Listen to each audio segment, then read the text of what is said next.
ओम नमो भगवते वासुदेवाय।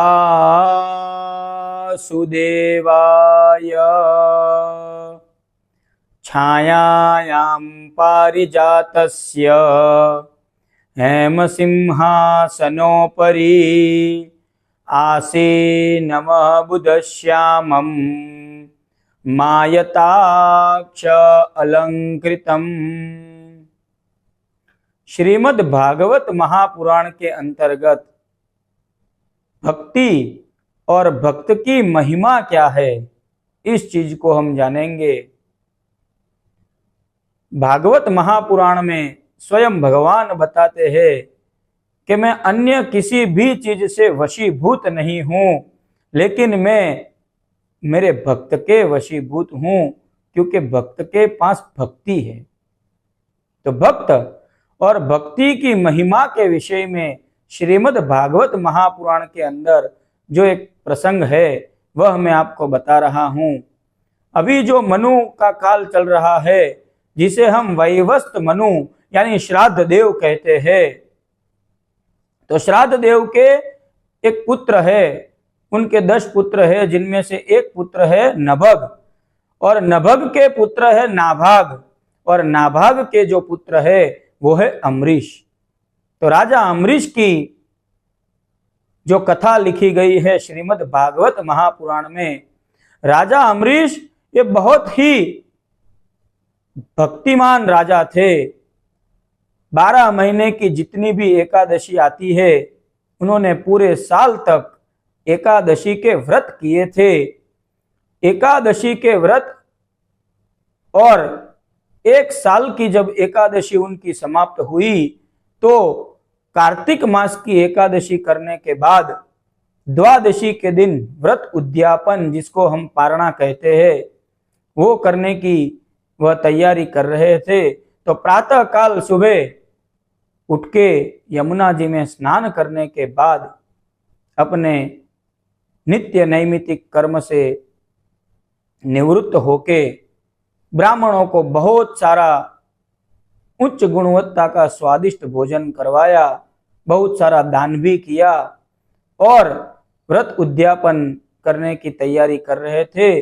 उस समय ऐसा हुआ कि श्राप देने में और वरदान देने में सामर्थ्य रखने वाले दुर्वासा नामक ऋषि जो थे, जो थोड़े क्रोध करते हैं, हम क्रोधी ऋषि के नाम से भी जानते हैं, दुर्वासा ऋषि जो क्रोध से श्राप दे देते हैं, वह दुर्वासा ऋषि वहां पधारे। उनको देख के राजा अम्बरीश को बहुत ही प्रसन्नता हुई। भक्त थे, उन्होंने कहा कि महाराज, आज तो आप मेरे ऊपर कृपा करने के लिए ही यहाँ पे पधारे हैं, मैं आपका स्वागत करता हूँ। उच्च आसन दिया, पादार्घ्य से उनका स्वागत किया, और राजा अम्बरीश ने दुर्वासा ऋषि को आग्रह किया कि प्रभु आप पधारे हैं, और आज मैं व्रत उद्यापन करने वाला हूं द्वादशी के दिन, तो मेरे एकादशी के जो व्रत हुए हैं उनका पारणा है, तो आप भोजन करके ही विदाई ले, ऐसी मैं इच्छा करता हूं। कृपा करके मुझे कृतकृत्य बनाए, आप मेरे यहाँ भोजन करें। जब अम्बरीश राजा के द्वारा दुर्वासा ऋषि को भोजन के लिए आमंत्रित किया गया, उनकी इच्छा देख के दुर्वासा ऋषि ने कहा कि राजन ठीक है, मैं आपके यहाँ भोजन करूंगा, लेकिन मैं यमुना में जाके स्नान करके आता हूँ, तब तक आप भोजन की तैयारी करवाए। तो जब दुर्वासा ऋषि यमुना में स्नान करने गए, तो यमुना में स्नान करके वहीं जप तप करने बैठ गए, और यहाँ पे द्वादशी जो तिथि थी उनकी समाप्ति का समय नजदीक आ गया। अब वह समाप्त होने की कतार पर ही था। तो राजा अम्बरीश चिंतित होने लगे कि यदि द्वादशी की तिथि समाप्त हो गई तो मैं व्रत का उद्यापन, उनका पारणा कैसे करूंगा, और दुर्वासा ऋषि जिनको मैंने भोजन के लिए आमंत्रित किया है, उनको भोजन कराए बगैर मैं व्रत का उद्यापन भी नहीं कर सकता, न स्वयं भोजन कर सकता हूं। तो यह धर्म संकट जब उनके सामने खड़ा हुआ, तो उन्होंने ब्राह्मणों से पूछा, तो ब्राह्मणों ने कहा कि व्रत का उद्यापन करने के लिए यदि आप आचमन कर लेते हैं तो वो आपके पारणा में गिनती हो जाएगी कि आपने भोजन किया भी है और नहीं भी किया है। वेदों में लिखा गया है कि आचमन करना वह भोजन माना भी जाएगा, क्योंकि भूखे आदमी को जब पानी पिलाया जाता है तो कुछ हद तक उनकी क्षुधा शांत होने में सहायता मिलती है। तो भोजन किया भी माना जाना चाहिए और वास्तविक रूप से आपने भोजन नहीं भी किया है तो उनकी गिनती दोनों में आ जाती है। तो हे राजन, यदि आप आचमन कर लेते हैं तो व्रत उद्यापन कर सकते हैं और दुर्वासा ऋषि के भोजन के आमंत्रण का भी मान रह जाएगा। फिर वो जब आते हैं तो उनको भोजन करा के आप भोजन करें। तो राजा ने भी यह चीज वेद में पढ़ी थी और यही करना अभी उचित है। ऐसा जान के अम्बरीश ने शुद्ध भाव से आचमन करके व्रत का उद्यापन किया, पारणा किया।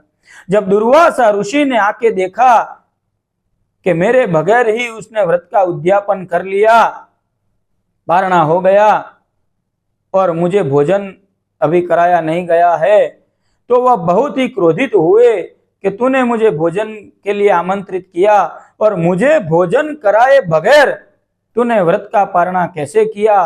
दुर्वासा ऋषि बहुत ही क्रोधित होने के बाद अपनी एक जटा में से एक पुरुष उत्पन्न किया जो राजा अम्बरीश का अनिष्ट कर सकता था। लेकिन उसी समय एक बहुत बड़ा आश्चर्य हुआ।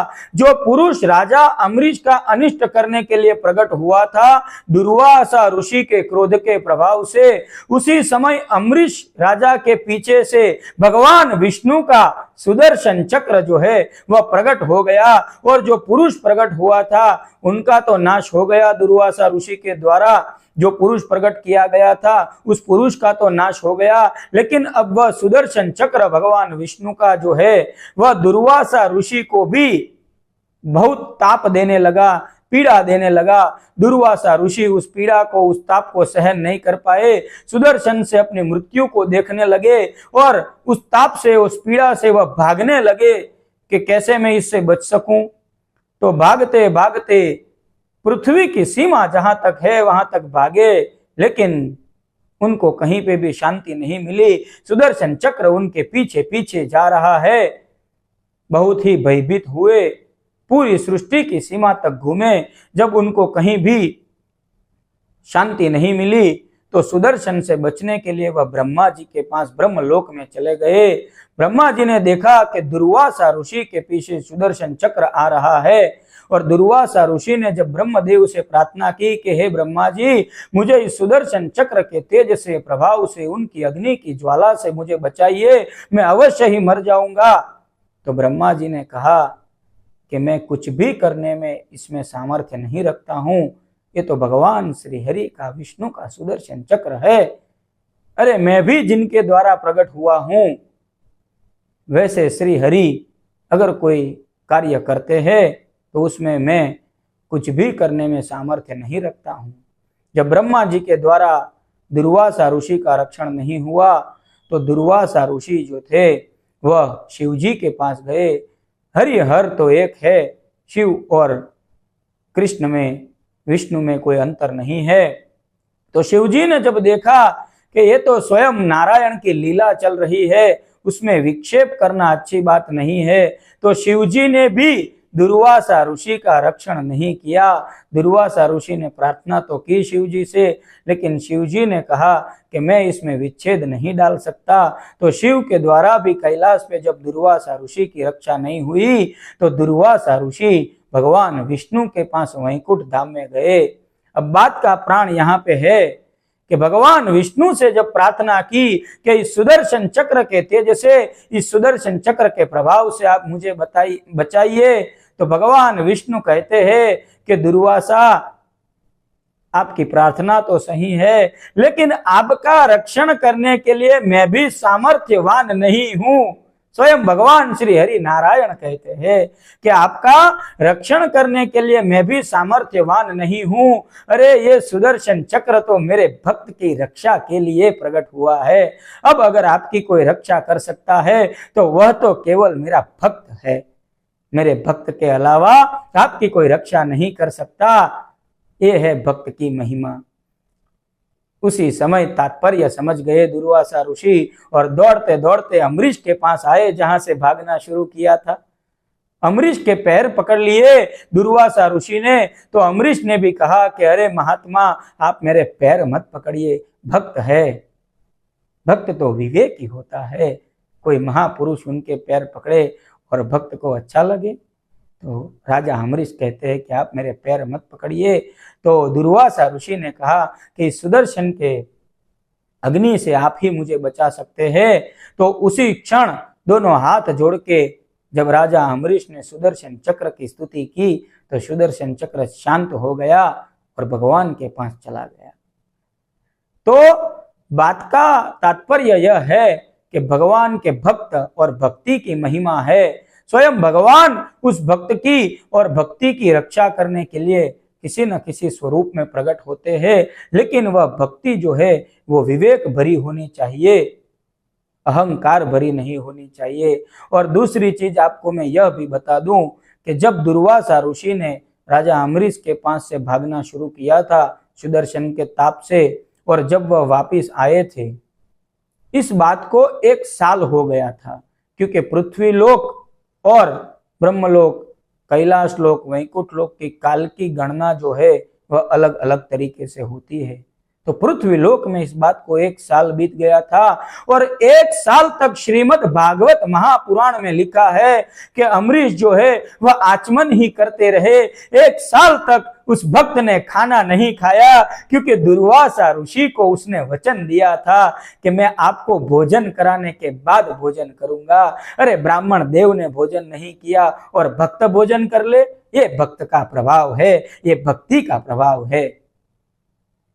श्रीमद् भागवत महापुराण में भक्त और भक्ति की इस तरीके की महिमा बताई गई है। तो भगवान तो स्वयं भक्त और भक्ति के वशीभूत है। अरे स्वयं भगवान नारायण जब अम्बरीश से यह कहते हैं कि तुम्हारी रक्षा करने के लिए मैं सामर्थ्यवान नहीं हूं, तो सोचिए कि भगवान भक्त को अपने से कितना बड़ा समझते हैं। श्री हरि तो भक्तों की छोटे से छोटी सेवा भी, छोटे से छोटी पूजा भी बहुत बड़ी मान के स्वीकार करते हैं। वो तो भक्तों के ऊपर सदैव ही अनुग्रह करते हैं। अरे श्रीमद् भागवत महापुराण में तो भगवान श्री हरि ने वहां तक कहा है कि मेरे बड़े भाई संकर्षण यानी कि बलराम देव, मेरे आत्मा भगवान शिव यानी कि शंकर, मेरी अर्धांगिनी लक्ष्मी, वह सब भी मुझे इतने प्रिय नहीं है जितने मुझे मेरे भक्त प्रिय है। मैं तो मेरे भक्त के वशीभूत हूं। निस्वार्थ बन के केवल एक बार भगवान की भक्ति करेंगे तो यह भाव आपके हृदय में भी प्रकट होने लगेंगे। तो भक्त की और भक्ति की महिमा है। श्रीमद् भागवत महापुराण की शरण लीजिए, भगवान के भक्त बनिए, भक्ति की महिमा को समझिए। नमो नमः।